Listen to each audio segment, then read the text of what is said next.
hemat saya salah satu agenda penting dari Pak Prabowo itu kan meningkatkan pertumbuhan ekonomi sampai 8%. Nah, dalam konteks itu saya mencatat di NTB itu kita bisa berkontribusi paling tidak pada 3 sektor pada isu pertumbuhan ekonomi 8%-nya. Yang pertama misalnya di isu pangan. Kita punya lahan di Pulau Sumbawa itu nanti bisa banyak berkontribusi pada ketahanan pangan secara nasional. Jadi sangat banyak atau luas lahan kita yang ada di sana yang bisa kita manfaatkan sehingga NTB nanti bisa berkontribusi untuk memperkuat neraca pangan nasional.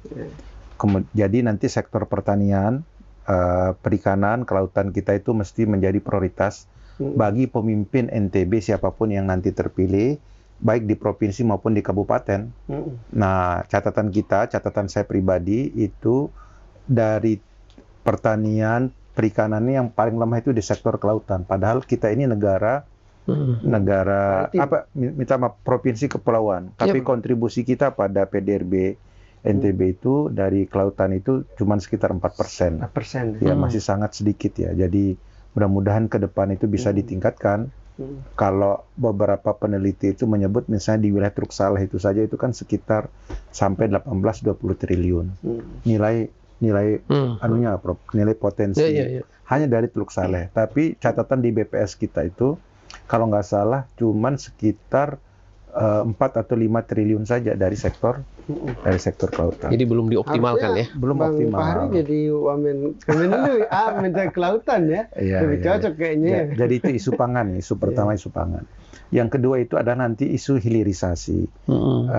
Sekarang kan sudah diresmikan smelter. Kalau belajar dari beberapa daerah-daerah yang sudah mempraktekkan hilirisasi di Maluku, di daerah Sulawesi, itu nanti pertumbuhan ekonominya berpotensi sampai 30%. Utamanya kontribusinya nanti di sektor industri.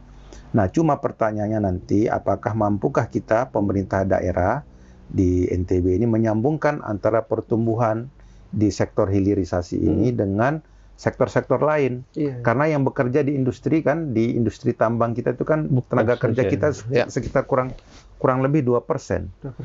Sementara 98% atau 90% lebih itu tenaga kerja kita itu berada di kantong pertanian, perdagangan gitu ya, pariwisata. Nah, caranya kata kuncinya nanti semua kebutuhan pangan atau beberapa kebutuhan mendasar dari pertumbuhan industri di sektor hilirisasi mestinya bisa dipenuhi oleh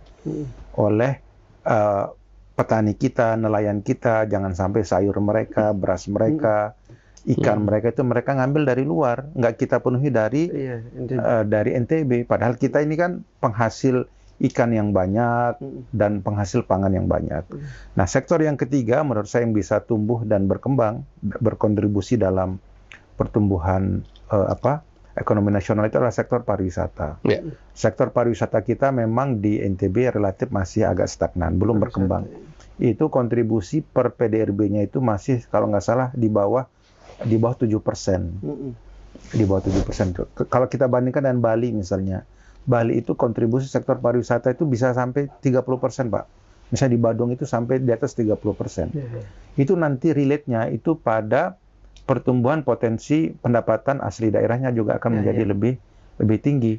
Dan pariwisatanya juga multiplier effect. Jadi modelnya kalau 1 triliun di pariwisata itu akan bisa menyerap lebih banyak tenaga kerja dibandingkan dengan 1 triliun di industri tambang. Betul. Ya, jadi kita berharap melalui tiga sektor ekonomi. 3 sektor ini ya, itu akan mempertemukan kita dengan agenda nasional. Dalam kacamata pertumbuhan ekonomi 8%. Ini pertanian kelautan itu satu. Ya, satu sektor lah itu. Satu sektor. Ya, jadi ini yang akan men-trigger juga. Ya. Ada perhatian khusus. Ya, itu akan membuat NTB memiliki peran yang cukup signifikan ketika di 3 sektor ini bisa betul-betul diseriusi. Karena potensinya sudah existing sebenarnya, sisa diungkap lebih bagus. Ini potensi sudah ada, kalau dia diungkap lebih bagus, digali lebih bagus, maka secara signifikan kita akan berkontribusi secara nasional.